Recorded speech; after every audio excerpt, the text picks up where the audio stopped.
الله أكبر الله أكبر.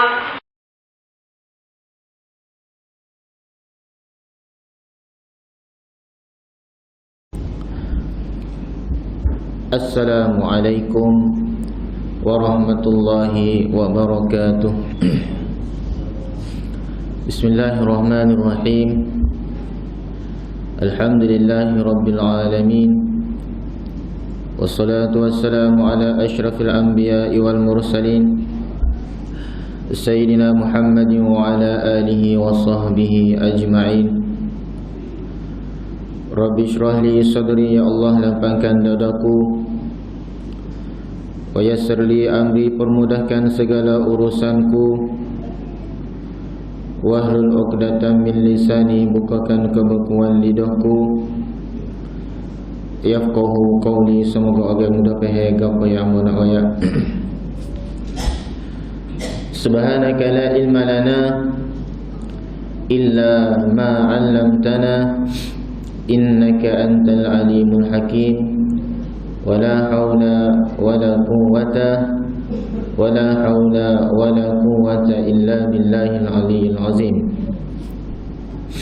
Alhamdulillah, syukur kepada Allah Subhanahu wa taala kerana dengan limpah dan kurnia-Nya boleh sama-sama kita duduk dalam masjid yang begini indah, dalam masjid yang begini comel. Mudah-mudahan perkumpulan kita pada malam ini dicatat oleh Allah sebagai satu amal soleh di hari akhirat nanti, insya-Allah.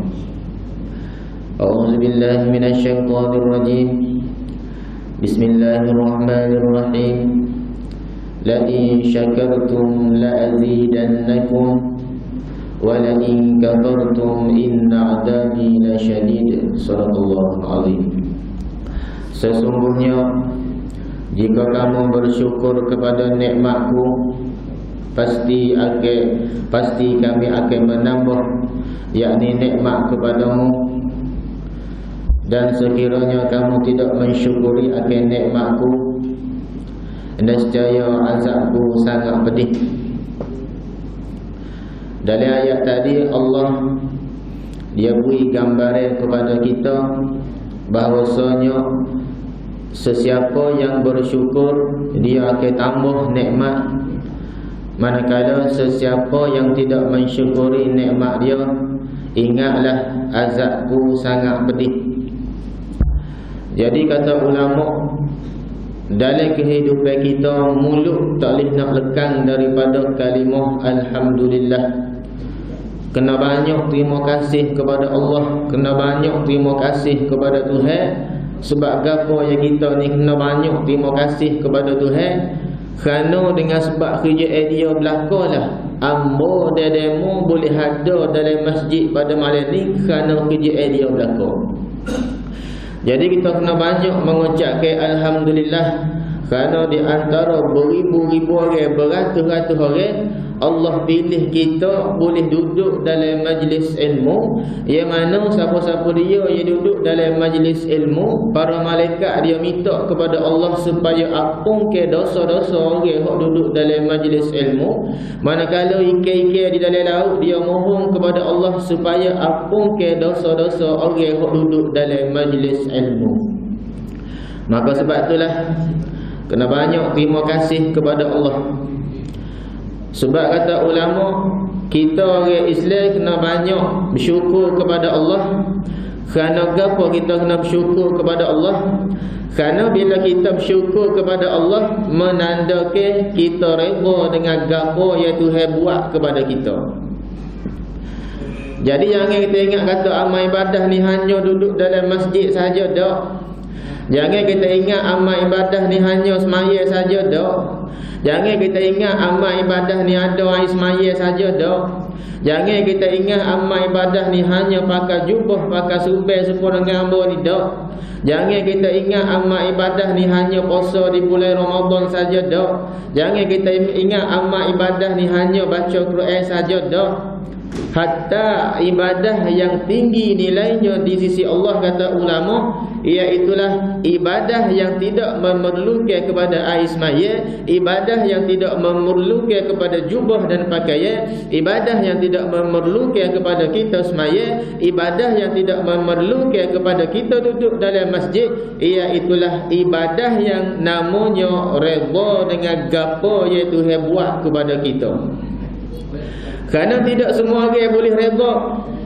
Kadang-kadang bila Tuhan uji kat atas diri kita sakit, lah nak gano Tuhan uji amu sakit, aku redha kepada takdir Tuhan uji kepada aku sakit. Bila jatuh sakit atas diri kita, nescaya kita boleh kata redha, mulut kita boleh royak redha.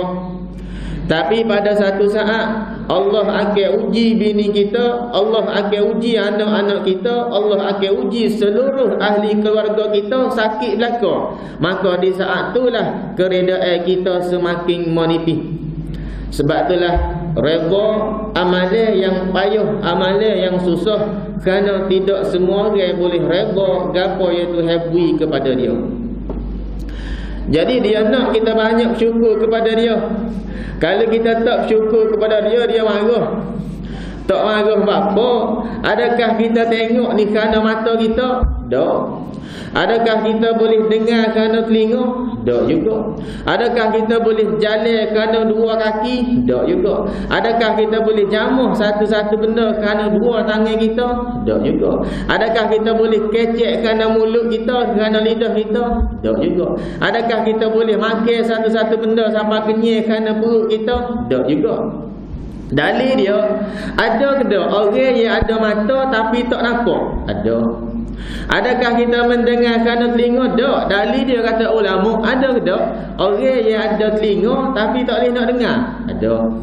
Adakah kita boleh kecek kerana mulut, kerana lidah? Tak. Dalil dia kata ulama, ada ke tak orang yang ada mulut, orang yang ada lidah tapi tak boleh nak kecek? Ada. Adakah kita boleh berjalan kerana kaki? Tak. Dalil dia, ada ke tak orang yang ada kaki tapi tak boleh nak jalan? Ada. Adakah kita boleh jamuh satu-satu benda kerana tangan? Tak. Dalil dia kata ulama, ada ke tak orang yang ada tangan tapi tak boleh nak gerak dah tangan dia? Ada. Menunjukkan ya kita tengok, ya kita dengar, ya kita berkecek, ya kita boleh berjalan, ya kita boleh jamuh kerana Tuhan wi izin pinjam semata je. Bila dia wi izin pinjam, kita pula pergi guna hak tak molek, marah dia sungguh. Ayah haji apa nak pinjam mutu lah mata. Nak pergi mana ayah ni? Ada hal lah pinjam mata. Ambil lah. Tuhan anak parti ambo ada lagi rumah ni minta orang bini ambo. Maka dia ambil anak parti je kita lah. Ingat kata nak pergi tempat comel, rupa-rupanya pergi pak belaga je. Kalau kita tahu marah dah. Marah arak kamu pinjam, pergi pula buat anda tak molek. Marah. Apalah nak banding dengan motor kita, nak banding dengan nikmat mata yang Tuhan beri kepada kita ni. Dah lah bagi pinjam dah. Ya beri bagi pinjam dah sehingga kita nampak pergi pula tengok orang Tino tak pakai baju. Aduh dia lah. Nampak tak? Dah lah Tuhan izin beri kaki biar boleh jalan dah. Tiba-tiba guna kaki hak Tuhan izin beri jalan bagi pinjam gi tepat ia tidak comel, marah dia, azabku pasti pedih. Jadi kata ulama, kalau kita nak syukur ni ya ada dua syarat. Kalau kita nak tahu ya kita ni orang bersyukur ke tak, tengok kepada dua syarat ni. Yang pertamanya syukur ni ada dua. Yang pertama syukur lapar. Syukur lapar ni kata ulama, mulut tak boleh nak lekeh daripada alhamdulillah. Alhamdulillah semata boleh comel ke? Alhamdulillah boleh tak comel ke? Alhamdulillah semata. Adakah bila kita boleh royak alhamdulillah kita disebut sebagai orang bersyukur? Tak lagi. Kalau kita hanya royak alhamdulillah kita disebut orang yang bersyukur, tak kena. Dalil dia, tengok orang buat dosa. Bila dia buat dosa, dia taubat, ya Allah, astagfirullahalazim, ya Allah, aku taubat dah, siwak dah, taubat dah. Tangan dia daruk lagi, belum lagi dikira sebagai orang yang taubat. Jadi kalau kita hanya kata alhamdulillah saja, belum lagi dikira sebagai orang yang bersyukur. Kena dosa lagi syukur. Syukur apa? Haqiqatu syukur, hakikat syukur. Jadi tadi alhamdulillah, syukur apa? Alhamdulillah. So lagi hakikat syukur, yakni Tuhan beri mata kepada kita, kita tengok kepada benda-benda yang molek. Dia telah bersyukur, dia telah syukur dengan nikmat mata yang Tuhan beri kepada dia. Ya Allah, dengan nikmat matamu inilah ya Allah, aku boleh pergi di patah, tengok matahari, masa matahari nak jatuh, masa gorik tu, masa matahari nak jatuh tu, ya Allah, hebat sungguh ciptaanmu. Nak banding dengan lukisan yang manusia lukis yang harga 100,000, 200,000, 300,000, tak boleh nak banding dengan lukisan yang melukis saat matahari nak jatuh tu, dengan kala dia macam-macam kala. Subhanallah, ya Allah, dengan sebab muhi mata aku inilah aku nampak kebesaranmu, balik kepada kekuasaanmu, kehebatanmu. Haqiqatu syukur, orang yang bersyukur dengan nikmat mata. Ya Allah, dengan sebab nikmat mata-Mu kat aku ni, aku nampak nak balik dengan orang lain tak nampak walaupun dia ada mata. Ya Allah, aku tengok seekor anak burung dengan mak burung. Mak burung tinggal anak-anak burung dalam sarang 4-5 ekor. Mak burung gitu bik cari ulat. Adakah mak burung tahu ulat duduk mana? Tak tahu. Boleh kedak pun tak tahu. Mak burung tinggal anak-anak burung dalam sarang, tak ada gut, tak ada rumah, tak ada gerai, tak ada pagar.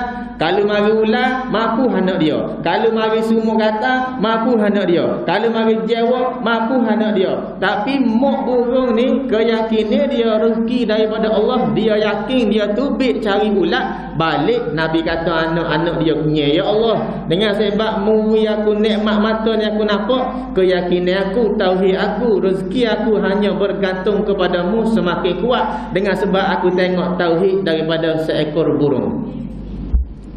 Dia pula tengok pula ayat. Ya Allah, dengan sebab nikmat ui mata aku nampak ni, ya Allah, aku tengok ayat pula ada 4 jari lah. Makan pula makan catu, simpan pula biar. Allah lah, ya Allah, hebatnya ayat ni, ya Allah, nak banding dengan manusia. Ya mana ayat walaupun makan catu, anak ramah tak serabut sikit langsung makan cukup dekat belakang. Nak banding dengan kita, walaupun kita ngaji 5 tahun, balik kampung, orang tua kata no buah Yahudi sutih, tolak balik. Awal pun ngaji pondok 7 tahun, balik kampung ingat lah, nikah mandi anak ramah makan tak cukup. Anak ayah ramah beriak cok makan catuk dekat biar anak ramah makan cukup. Ya Allah, dengan sebab nikmat mu mata ni lah, ya Allah, aku nampak akan kebesaran ciptaanmu lah, ya Allah. Orang itu telah mensyukuri nikmat mata yang Tuhan beri kepada dia. Ya Allah, dengan sebab nikmat kaki mu kat aku ni lah, ya Allah, aku boleh melangkah ke masjid, boleh melangkah ke tempat-tempat yang comel. Orang ni telah mensyukuri nikmat kaki yang Tuhan beri kepada dia. Barulah kita dikira sebagai orang yang bersyukur. Syukur apa? Alhamdulillah. Syukur anggota tubuh badan kita, alhamdulillah juga. Kerana bagi hak pinjam, kita kena terima kasih kepada dia. Ayah haji hamba nak pinjam kholi yang mentak, menuak gabung pula ayah kholi pula oleh-oleh buta ni. Ada ya mak bini hamba tu nak masuk ke dia, dah dengan halal pinjam mentak. Ambil tu kholi hamba ada tu, tak boleh ambil diri. Hari kedua mai pula ayah haji hamba nak pinjam pula, jaga dia pula ayah hei. Hamba nak pinjam senduk dah pula, senduk hamba hilang au mana tahu. Oh, ambil dah ada dapur hamba tu ada yang ambil senduk. Hari ketiga mai pula ayah haji hamba nak pinjam pula, nak jaga dia pula ayah mari senduk hari ni pula sodak nak ke dia pula. Hamba nak pinjam pula kabuh pula tahu lah bini hamba nak ke dia. Yang ambil dapur ada kat hamba. Hari keempat ayah haji hamba nak pinjam pula. Aku tak sewi dah sama bapa. Mung pinjam bagi aku, tak oyak patah rambut. Terima kasihlah ayah haji weh kerana hamba pinjam. Apalah nak dibandingkan dengan puyuh, dengan kholi, dengan senduk, dengan sodak kita, nak banding dengan nikmat yang Tuhan beri kepada kita sabar saat, sabar minit, tak beradu buti Tuhan beri nikmat kepada kita, tak royak patah rambut. Alhamdulillah. Azabku sangat pedih. Jadi Daripada 9 bulan dalam perut mak, kata ulama, tak ada orang boleh beri jamin rezeki, boleh beri makan minum kepada kita saat kita duduk dalam perut mak selama 9 bulan. Lepas daripada 9 bulan beranak. Bila beranak, tubik pula kok saluran yang kotor. Boleh tak? Kalau beranak-beranak tu nak buat tubik kok mulut boleh.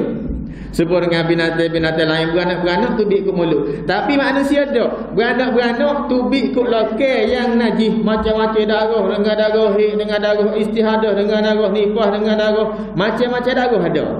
Sedekah boleh tu buat beranak itu tubik kok mulut boleh.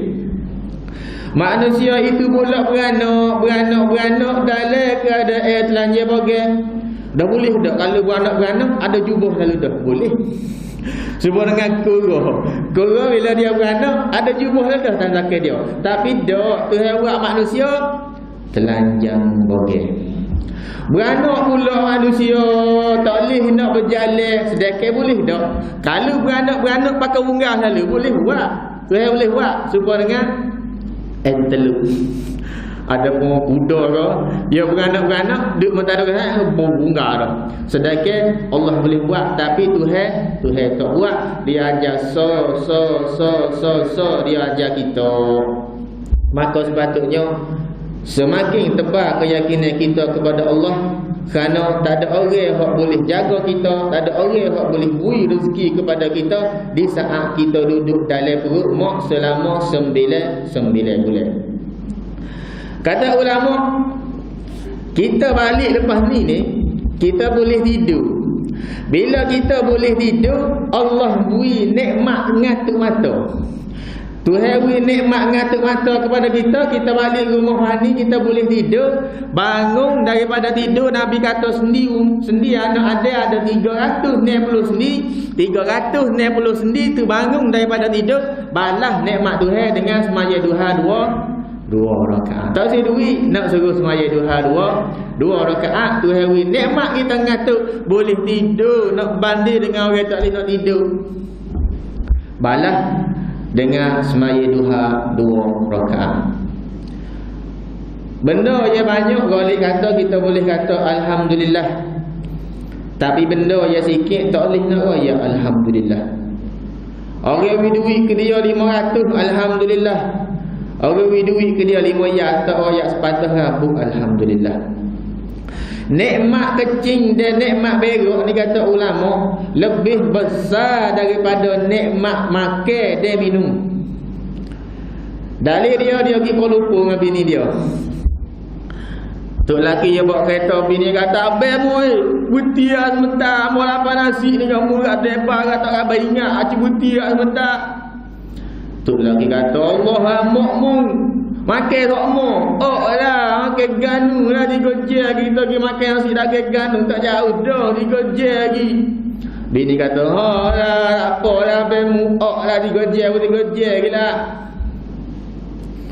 Tapi tukar dia pasca jalan bini pula bau. Tu lagi kata mak pun Allah labuk kereta tak apa ingat aci buti ke aku nak berok ni buti yang betak. Bini kata Allah abang berok rak mak. Oh lah tak jauh dah di Gojek lagi ganu. Oh lah berok ganu lah sudah. Tu laki muka putih jadi teh. Jubah dia tembus cocok bulu roma. Tak boleh nak. Sakit tak boleh nak. Nikmat kecing dia berok. Lepas daripada kecing dia berok, bapa yang kita tak royak alhamdulillah ya Allah. Amal dia gapo lagi yang kita nak beramal yang besar-besar, sedangkan nikmat cing berok tak rajin mensyukuri nikmat cing dia berok start kita daripada balik sapalah usia kita lah ni. Nikmat gapo lagi yang kita nak? Amal dia gapo lagi yang kita nak, sedangkan nikmat kecing dengan nikmat berok tak rajin kita kata alhamdulillah. Apa tak anda nak sebut bahasa Arab? Bahasa Arab tak mustahak. Kita nak faham. Kalau tak faham tak segak. Bahasa Melayu ya Allah. Terima kasih banyak ya Allah kerana muri aku kecing, muri aku berok. Dengan sebab nikmat muri aku kecing, aku berok, penyakit dalam tubuh tubik habis di saat kita kecing, saat kita berok. Patut itu tubik daripada jamil. Alhamdulillah ya Allah. Alhamdulillah ya Allah. Terima kasih banyak kerana muri aku kecing, muri aku berok ya Allah. Nak banding dengan orang tak boleh kecing, nak banding dengan orang tak boleh nak berok. Sa nikmat cing dan nikmat berak. Kata ulama, orang senil ni orang gana kat orang senil. Adakah orang senil tu orang duit banyak? Tak. Adakah orang senil tu orang rumah besar? Tak juga. Adakah orang senil tu orang kereta besar? Tak juga. Adakah orang senil tu orang tanah besar? Tak juga. Adakah orang senil tu orang pakat besar? Tak juga. Dah orang senil ni siapa dia kak?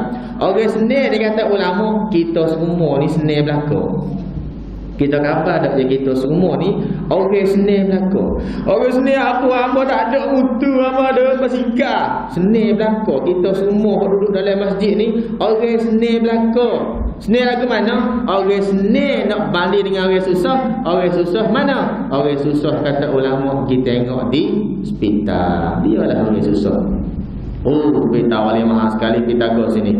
Kita KBJ wali maharap. Oh, kita KBJ mahal. Kalau tak ada duit jangan tu biar masuk. Masuk saja kata doktor, ayah haji lagi nampak ayah haji. Ayah haji tak lagi nampak. Doktor ambil alis tulis. Ayah haji, dehan apa? Ayah haji dehan apa? Ya dehan apa pula tulis pula. Ayah haji hembus nafas pula. Bukan tulis penyakit tulis dia. Harga dia tarik nafas saja 200, ok nafas 200 pula, hembus nafas pula 200 pula. Kalau bagi kita muah tak ada duit kita masuk lagi nafas saja asal lepas apa kalau lepas luar ni. Adakah situ orang yang tak ada duit semua kita tak? Semua ada nikmat ya Allah Taala beri banyak, tapi di saat itulah dia dikira sebagai orang yang susah. Kita semua ni orang senil walaupun kita duit banyak, walaupun kita tak ada duit sekalipun kita orang senil kerana kita boleh buat gapo ya dia tak boleh nak buat. Allah orang susah, orang sakit, Allah lah nak kecil tak boleh. Nak berak tak boleh. Nak makan tak boleh. Kita boleh tak kecil? Boleh. 14 kali sehari kecil. Nak berak boleh tak? Boleh. Nak makan? Boleh. Nak tidur? Boleh juga. Nak berjalan? Boleh. Nak pergi mana-mana? Boleh. Kita semua ni orang senil belakang. Kita patut mensyukuri ya Allah kerana nikmat muri aku senil nak banding dengan orang-orang hak susah. Ada seorang satu keluarga dia naik dalam kereta mewah. Dia lalu ke tepi sawah padi yang terbentang. Dalam sawah padi di atas batas dia tengok ada 2-3 orang anak beranak sedang bidik makan ni. Dalam hati orang kereta mewah tak dia kata lah bahagianya hidup dia bersama dengan keluarga dia 2-3 orang duduk pula di sawah padi yang terbentang boleh menjamu selera dengan ahli keluarga dia. Di samping itu angin pula nyaman, bahagianya hidup dia.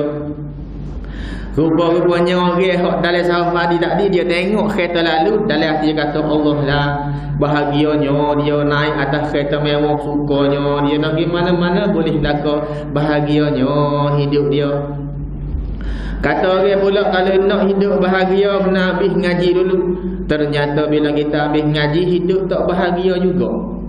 Kata orang pula kalau habis ngaji tu kena kerja baru hidup bahagia. Ternyata bila kita kerja hidup tak bahagia juga.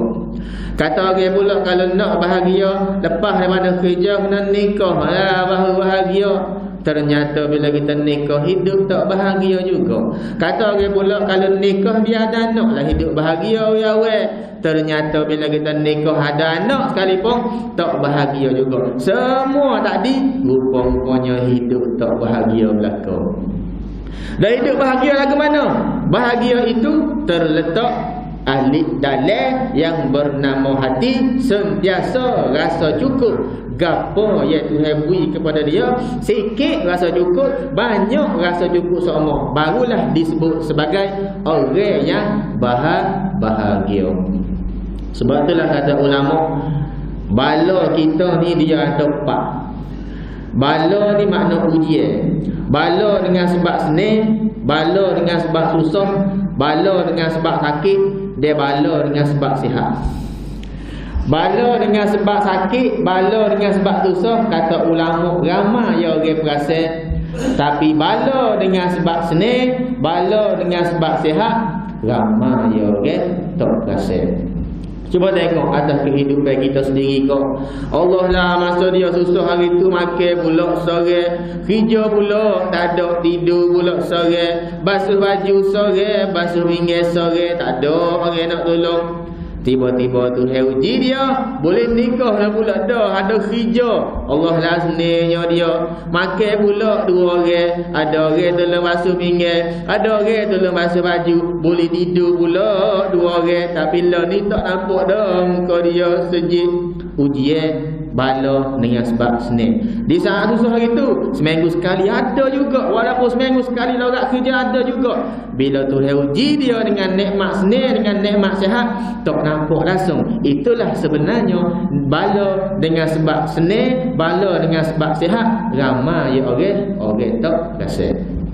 Jadi dia tak silap tu. Kita nak pendapatan kita, nikmat yang Tuhan beri kepada kita boleh balas mula kepada benda-benda kebaikan. Mula alhamdulillah Tuhan beri gaji kepada kita banyak kau sikit, alhamdulillah. Dengan sebab pendapatan gaji kita itulah kita nak balas nikmat Tuhan. Boleh pula buat amal-amal kebajikan dengan sebab nikmat sedikitlah duit yang Tuhan beri kepada kita boleh sumbangkan untuk buat gapo-gapo untuk amal kebajikan. Dialah yang sebenarnya orang yang bersyukur. Pasti kami akan tambah nikmat kepadamu. Hak tu di saat kita hidup. Lepas daripada kita hidup, kita mati. Bila kita mati, Tuhan cerita pula dalam surah Al-Mu'minun ayat 101, fa iza nufikha fis suri fala ansaba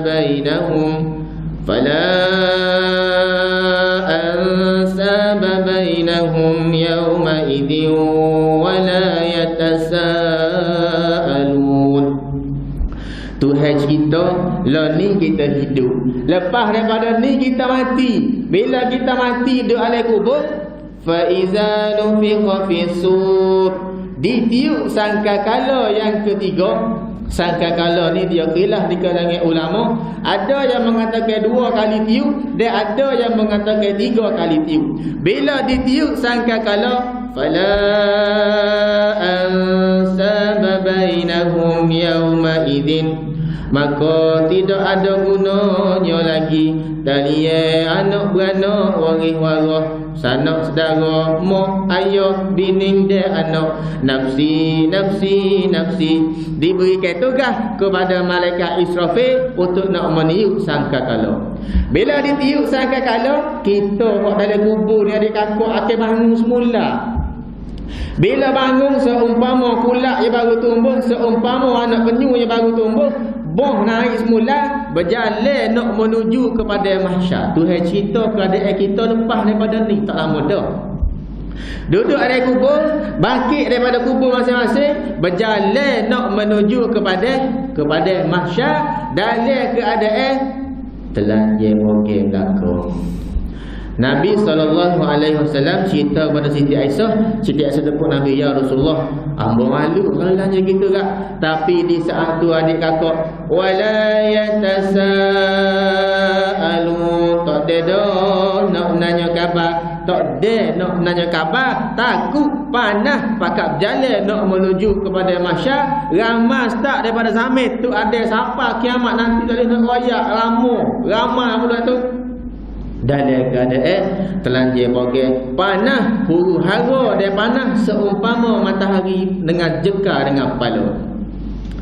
Dia kedahsyatan daripada mahsyar ni adik kakak. Muka seseorang dia akan berubah dengan amalan gapo yang dia beramal masa duduk atas dunia gitu. Kata ulama siapa dia yang masa duduk atas dunia gitu dia beramal dengan amalan tiku, di pada mahsyar nanti muka dia akan berubah menjadi muka tiku. Amalan tikus ni agak-agak beramal gapo tikus. Banyak gitu lah, awak jangan panggil tikus apa. Nanti yang ngeri kuat panggil Cik Siti baru itu behet. Mana kerja tikus ni kuat ngeri lah. Ngeri kuat, curi kuat, ambil orang kuat. Siapa dia yang beramal dengan amalan tikus masa duduk atas dunia itu, dia curi, dia merokok, dia mengamuk, daripada mahsyar nanti muka dia akan berubah menjadi muka tikus. Waliyahzubillah. Manakala siapa dia yang masa duduk atas dunia itu dia beramal dengan amalan rima, di pada mahsyar nanti muka dia akan berubah menjadi muka rima. Amalan rima gapo gapo. Apa tak je tengok rima awak gapo, apa tengok tapak kaki dia apa lagi dah. Padahal tapak kaki anjing. tukang rima. Tak tahu rima kerja apa. Rima ni adik-adik, rima disebut sebagai raja rimba. Adakah dalam hotel tu dia buat pemilihan nak akad rima sebagai raja? Tak. Oleh kerana rima dia ada kekuasaan, rima dia ada kehebatan, rima dia backing, rima dia gagah, maka dia disebut sebagai raja rimba, sang raja. Seorang raja sepatutnya dia akan jaga rakyat bawah jelata dia, tapi rima dah dengan sebab dia ada kuasa kekuasaan, rakyat jelata dia makan pula. Maka kata ulama siapa dia beramal dengan amalan rima masa duduk atas dunia hari tu, dia ada kekuasaan, patut orang bawah semua kita ni dia jaga, tapi dak dia kekeh, dia makan juga. Di pada masyarakat nanti muka dia akan berubah menjadi muka rima. Wal iyazbillah. Manakala siapa dia yang masa duduk atas dunia hari tu dia beramal dengan amalan anjing, di pada masyarakat nanti muka dia akan berubah menjadi muka anjing. Anjing amalan ke apa? Anjing ni adik-adik, kalau suruh jaga rumah, anjing tak boleh nak beza di antara tuan rumah dengan orang curi. Asalkan orang curi tu bawa tulang, anjing tak betul. Siapa dia yang beramal dengan amalan anjing masa duduk atas dunia, orang suruh dia buat kerja salah pun kerja salah lah. Asalkan boleh duit, boleh habuai, daripada masyarakat nanti muka dia akan berubah menjadi muka anjing. Wal iyazbillah. Panas tak boleh nak royak, huru hara tak boleh nak royak, seolah-olah matahari itu sejegar dengan kepala. Ada seseorang itu tergelar dengan kaki, tergelar dengan bohong, tergelar dengan perut, tergelar dengan sapat tekak, bergantung kepada amalan dia masa duduk atas dunia. Malaikat ada 7 golongan manusia di pada masyarakat nanti. Orang lain panas, dia tak panas. Orang lain huru hara, dia tidak huru hara. 7 golongan manusia ni, mudah-mudahan kita semua ni termasuk salah satu daripada 7 golongan manusia ni. Mana? Yang pertamanya golongan manusia yang duduk bawah naungan Allah, orang lain panas, dia tidak panas, iaitulah pemimpin yang adil. Apa itu pemimpin? Apa itu adil? Pemimpin kita semua adalah seorang pemimpin kepada orang di bawah tanggungan kita.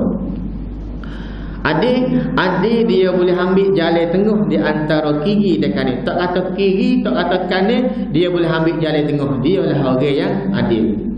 Umar Abdul Aziz bila dilantik menjadi pegang satu-satu jawatan, perkataan mula-mula tubik daripada mulut dia, inna lillahi wa inna ilaihi raji'un. Sedangkan kita bila dilantik menjadi pegang satu-satu jawatan, kata hak tubik daripada mulut kita alhamdulillah. Tapi Umar Abdul Aziz dia kata inna lillahi wa inna ilaihi raji'un. Apa? Kerana nikmat kalau tak kena cara, dia akan musing menjadi azabku sangat pedih. Maka sebab itulah dia kata inna lillahi wa inna ilaihi raji'un. Jadi dikit hak mula-mula ni adil. Siapa dia hak adil boleh duduk di bawah naungan daripada masyarakat nanti. Nak adil kata ulama 3. Adil kepada Allah, adil kepada sesama makhluk, kemudian pula adil kepada diri sendiri. Adil kepada Allah, menunaikan hak Allah Ta'ala. Punya orang mari semaya, buat benda baik-baik, Allah kata buat hak dia dulu. Adil kepada Allah. Adil kepada sesama makhluk ni kata ulama, tidak kata kita adil kepada manusia saja, kita kena adil bahkan kepada binatang sekalipun. Dia tengok ayah haji tengok ke apa tu, hamba tengok tu ada anak ayah lekat lecah. Lepas tu ayah haji tak tolong, kata hamba tengok saja. Tak ada rahmat kasih saya Tuhan kepada dia hatta 1 Ramadan sehingga 10 Ramadan rahmat, tapi dia tidak kasih belah kepada binatang anak ayah lekat dan lecah. Tuhan tak beri kasih saya dia walaupun dalam bulan puasa sekalipun. Menunjukkan adil kepada sesama makhluk, adil kepada manusia dan binatang. Yang ketiga pula nak dikit adil kepada diri sendiri. Al-yawma nakhtimu ala afwahihim wa tukallimuna aydihim wa tashhadu arjuluhum bima kanu yaksibun. Hamba tak apa, hamba tak nikah lagi, hamba tak ada tanggung. Adik kepada diri sendiri. Di hari akhirat nanti tu, akan tanya mulut kecil, tangan awak buat gapo awak hari tu masa tak nikah itu. Kaki tu buat gimana hari tu awak. Mata tu buat gapo hari tu awak walaupun hamba tak nikah. Telinga tu buat gapo awak. Adik kepada diri sendiri. Sekalipun kita ni sebagai seorang suami kena adil kepada anak dan isteri kita. Nak dikit adil ni payah. Keadilan hanya boleh royak di mulut. Nak adil sebenar payah. Bini untuk lelaki makan ikan 3 rasa. Bini dengan anak rumah makan ikan kering. Tak ada keadilan. Payah dikit adil. Lebih-lebih lagi ma'asbuh orang yang dua. Kau payah nak adil. Allah lama dua wewi lah. Tak apa adil dia lawan mak dua lah. Kau curi sebelum boleh. Berat boleh mak dua weh. Tak boleh lah hamba kena kita pergi dakwah pula 40 hari pula dah. Dakwah mana pula abangmu? Ada lah luar negeri pula 40 hari. Padahal nak pergi mak muda. Keadilan tak ada. Payah nak tiket adil ni kaya kata. Payah nak kita nak tiket. Pak mula-mula ni adil. Siapa dia adil? Ada tiket. Tak adil? Tak ada tiket yang mula-mula.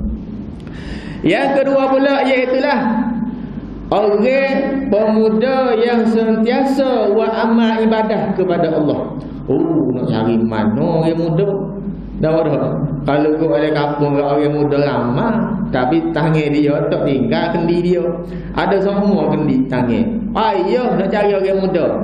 Amba nak kongsi satu kisah. Mudah-mudahan jadi pengajaran kepada kita semua. Satu saat Nabi Sulaiman alaihi salam, Allah Ta'ala wahyukan kepada Nabi Sulaiman supaya pergi di tepi pantai. Ada benda yang ajaib yang dia nak tunjuk. Benda duduk dalam laut, benda yang ajaib Tuhan nak tunjuk kepada Nabi Sulaiman.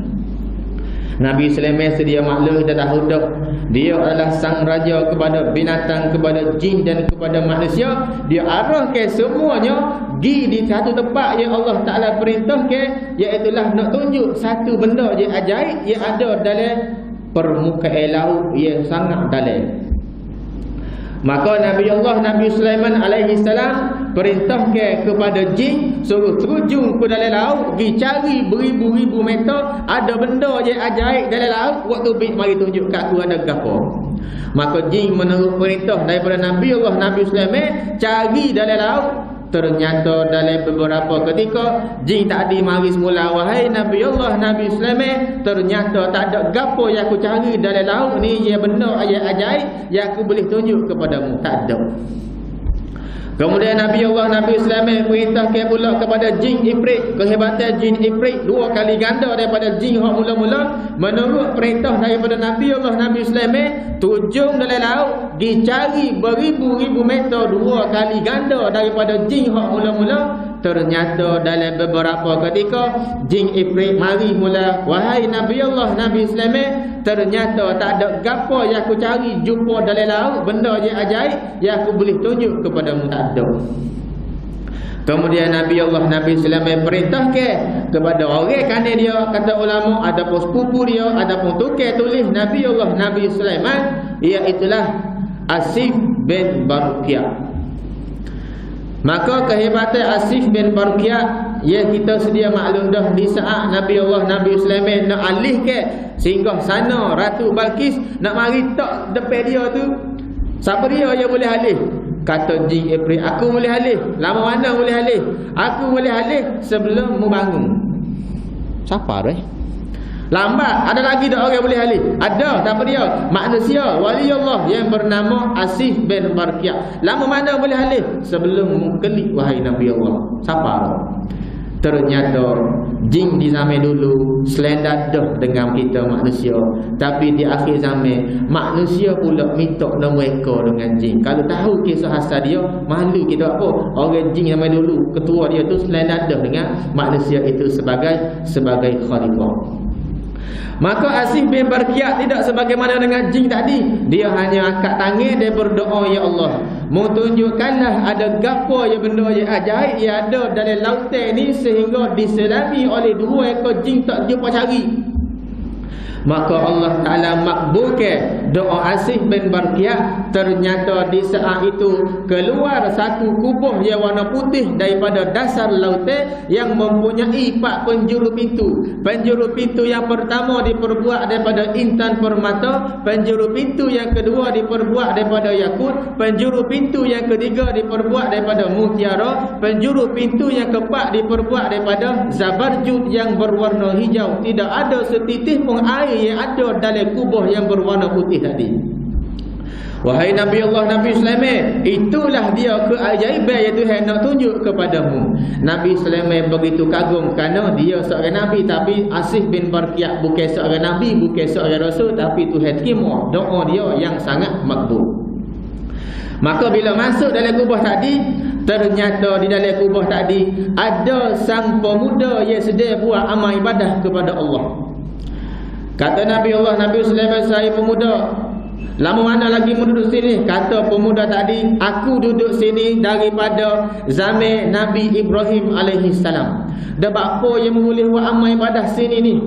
Kata sang pemuda tadi, kalau mau nak tahu, aku masa duduk atas bumi hari tu, aku jaga mak dan ayah aku selama 70 tahun. Mak aku dalam keadaan buta, aku jaga dia 70 tahun. Ayah aku dalam keadaan lumpuh, aku jaga dia selama 70 tahun. Sebelum mak aku meninggal dunia, mak aku sempat berdoa, ya Allah, panjangkanlah umur anak aku buat amal ibadah kepadamu, sehingga tak ada walaupun seorang ubah daripada pemuda tadi. Sebelum daripada ayah tadi meninggal dunia, ayah dia sempat berdoa, ya Allah, mu istiqamahkan anak aku buat amal ibadah kepadamu di tempat jin yang cari tak jumpa. Nak ayat sini, makbulnya doa seorang mak dan seorang ayah tanpa hijab. Jangan lupa doa kepada anak kita, jangan kecil uduk. Cakap mak dan ayah umpama doa yang tak ada hijab daripada Allah, doa yang molek-molek. Ada satu kisah, mak dia gula. Bila mak dia gula, nak jamu kepada tetamu, anak dia ambil pasir bekung oleh gula. Kalau kita kata royak dah, apa gula apa je, gula lebih anak bekung pasir dia gula. Tapi dah, mak dia ni dia nak marah kepada anak dia kerana bekung pasir dia gula, jadi pegang anak dia. Anak mung ni bijak, mung ni pandai, mung ni cerdik, mungkin jadi imam besar di Masjidil Haram. Ternyata sang budak tadi hok bekung pasir dalam gula mak dia, itulah Syekh Abdul Rahman As-Sudais yang kita baca dia yang sangat merdu, hasil daripada doa mak dan ayah dia, kecil hok molek kepada mak dan ayah dia, doa yang makbul, tak ada hijab daripada Allah. Tiket nombor 2, kalau ada, tak ada. Yang ketiga pula, tiket orang mana orang lain panas, dia tak panas, orang lain berharga, dia tidak berharga, iaitulah 2 orang pemuda ataupun lebih, dia bersaing kerana Allah, tidak bersaing kerana siapa-siapa. Wala ya wayah yang musai dengan Said apa sangat tu. Oh lah, aku saing dengan Said tu, adik Said jomel. Bukan kerana Allah, tapi dia saing kerana Allah. Wayah sama Said pergi mana-mana 3 orang tu je, mari sejik pun 3 orang tu, sehingga orang kata kuku dengan kulit. Dia saing 3 orang tu je, saing kerana Allah, kemudian pisah pula kerana Allah. Pisah sini kata ulama bukan sebab balah, pisah kawan ni ada kerja sini, kawan ni ada kerja sini, masing-masing bawa haluan sendiri kerana tugas masing-masing, tidak kata pisah kerana balas dah. Ada sedikit tiket yang ketiga, iaitulah orang lain panas, dia tak panas, orang lain berharga, dia tidak berharga. Tiket yang keempat ni pula, abang rasa tak ada. Kalau ada orang lun dia ni hebat benar. Mana? Orang jatuh, ye mana orang Tino ajak dia buat maksiat. Bukan orang Tino lipat hijab belah dah. Anak raja, tuai comel, kereta besar, pakat besar, rumah besar, tuai besar. Orang comel, anak raja, pakat besar, rumah besar, kereta besar, tanah besar. Comel pula tu. Ayah haji hari lah, tumai amor, lupa metak. Lepas tu nak tidur mana? Apalah, amor saya buat hotel dah tidur dua lah. Ayah haji tak diambil, piyah dia boleh kecil mula. Kita pergi yang payah nak jumpa ni, anak raja, orang kaya, kereta besar. Tapi kalau saat tu ayah haji dia kata, "Mek, tak boleh mek, aku takut Tuhan. Ini akhafullah." Ada sedikit yang mana orang lain panah di hari akhirat nanti, di pada mahsyar nanti, dia tak panah. Tiket yang kelima pula iaitulah sedekah tangan kanan, tangan kiri tak nampak. Dia masalah sedekah kadang-kadang kita kena tunjuk. Orang sedekah tunjuk, jangan niat riak. Orang tengok orang sedekah tunjuk, jangan tuduh dia riak. Kadang-kadang orang sedekah tunjuk, dia nak bui pengajaran, nak bui dorongnya kepada kita semua bahawasanya tengok balik. Walaupun ni hamba ni orang susah, hamba boleh sedekah walaupun seria, hamba tunjuk seria nilai hamba sedekah ni seria, nak banding dengan adik kakak yang ada kemampuan, tak kira lah boleh sedekah seria serupa dengan hamba juga, ada kebaikan masing-masing. Cuma kata ulama, nak sedekah jangan tunggu kaya.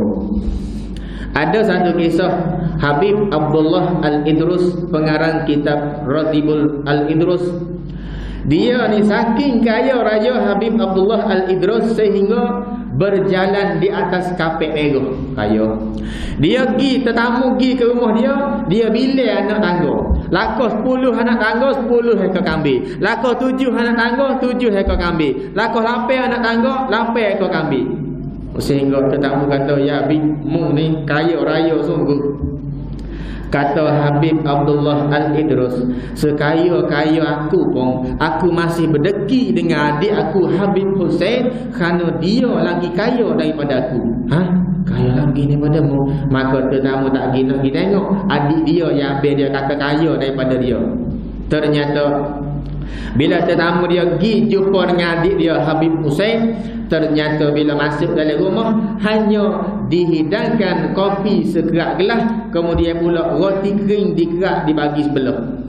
Kata tamu, kau ni cuci mulut. Okey, gini habis kata kaya apa ni? Kopi sekerak gelas, kemudian pula roti kerak dua. Tak wati kerja pemula ngambil dia Habib Abdullah Al-Idrus. "Bi, mu kata adik mu kaya. Kaya mana aku gimah dia je hidang kopi kerak gelas. Roti pula je kerak dua, roti kering. Kaya kau gitu." Kata Habib dia, "Kalau mu nak tahu, ya aku ni boleh sedekah, boleh melih ambil 5 ekor, 10 ekor kerana aku banyak. Tapi mu tahu tak, masa mu pergi di rumah adik aku masa tu adik aku harta dia hanya ada segelas kopi, dia tinggal dia separuh, dia beri kamu separuh. Dia hanya ada sekeping roti, dia kerak, dia makan keluarga dia separuh, dia beri kamu separuh. Menunjukkan dia boleh sedekah separuh daripada kehidupan dia. Hebat dia lagi daripada hamba." Tu dia. Tiket nombor 6. Tiket nombor 5. Nombor 6 pula iaitulah orang yang sentiasa berzikir kepada Allah sehingga menitiskan air mata. Siapa dia yang boleh berzikir kepada Allah sehingga menitiskan air mata? Ada satu tiket orang lain panah, dia tak panah. Nak tiup ni payah. Kalau tengok TV, tengok drama boleh tiup. Tapi nak berzikir balik kata payah nak tiup. Dia kata hati kita ni sangat keras. Kalau kita boleh tiup, berzikir, duduk sore, tiup, ingat dosa-dosa kita, ingat Tuhan, takut neraka, takut azab Allah. Ada sedikit orang yang panah, dia tak panah. Dan yang terakhirnya, tiket yang ketujuh, iaitulah orang yang hati dia terikat dengan masjid dan balasah. Mudah-mudahan kita semua ni termasuk. Orang yang hati dia terikat dengan masjid dan balasah, dia pergi mana-mana ada dah. Amo nak pergi masjid ni malam ni, amo nak pergi masjid ni malam ni, amo nak pergi pak orang ngajar sini malam ni. Hati dia sentiasa ingat kepada masjid, semacam terikat dengan masjid dan balasah. Kata ulama, orang beriman jumpa dengan masjid, jumpa dengan balasah seumpama ikan jumpa dengan air. Sukanya ikan jumpa dengan air. Jangan kita jadi serupa dengan burung dia jumpa dengan sarang, kerana tak sedap gelisah, tak ikut duduk dalam masjid, tak jadi golongan yang lagu tu. 7 golongan manusia yang lain panah, dia tak panah. Kehidupan di padang mahsyar, kehidupan di alam barzakh ni kata ulama lebih lama daripada hidup di atas dunia lagi. Lama tak lama cuba tengok Imam Syafi'i meninggal di usia 53 tahun. Lah ni 1000 tahun lebih dah. Imam Nawawi meninggal di usia 53 tahun. Lah ni berapa ratus tahun dah. Piramli meninggal di usia 44 tahun lah ni, 49 tahun dah, menunjukkan alam barzakh kita hidup lebih lama daripada alam dunia. 5 alam yang kita akan lalui pas ni. Alam ruh telah lalui dah, alam kandungan telah lalui dah, alam dunia sedang kita lalui, alam barzakh lepas ni kita masuk, kemudian pula alam akhirat. Bila kubur di pada mahsyar, ramai-ramai lagu tu Tuhan kata wamtazul yauma ayyuhal mujrimun. Hei orang-orang kafir, mempisah becek daripada orang beriman menjadi 2 puak, beriman dengan tidak beriman. Kena duduk situ dulu, panas. Sebelum nak timai amal, kena duduk situ dulu. Dan akhirnya Nabi minta kepada Allah nak beri syafaat. Tuhan kata, mu nak apa ya Rasulullah? Ya Allah, mu pindahkan, cepatkan perpindahan kami ke tempat yang seterusnya, kerana tak boleh nak ni panah, huru-hara tak boleh nak royak. Maka saat itulah Allah Ta'ala katakan, wasiqal ladina kafaru ila jahannama zumara, berpuak-puak, berjalan kakilah orang-orang kafir menuju neraka jahanam. Zumara, berpuak-puak. Yang tidak meniti titian siratal mustaqim. Kita semua akan meniti titian siratal mustaqim, yang mana kata ulama lebih halus daripada rambut di belah 7, kemudian pula lebih tajam daripada mata pedang. Mudah-mudahan kita semua ni akan menyeberangi titian siratal mustaqim, berkenderaan dengan masjid dan balasah, ramai-ramai kita akan menyeberangi titian siratal mustaqim. Jadi itulah mana comel daripada Allah, mana kurang patut comel daripada kesalahan yang sendiri. Minta maaf banyak, ambil masa yang panjang sikit. Wabillahi taufiq wal hidayah. Assalamualaikum warahmatullahi wabarakatuh. A'udzubillahi minasyaitonir rajim. Bismillahirrahmanirrahim. Alhamdulillahirabbil alamin, wassalatu wassalamu ala asyrafil anbiya'i wal mursalin sayyidina Muhammadin wa ala alihi washabbihi ajma'in. Allahumma rabbana atina fid dunya hasanah wa fil akhirati hasanah wa qina adzabannar. Wa sallallahu ala sayyidina Muhammadin wa ala alihi washabbihi wasallam. Alhamdulillahirabbil alamin.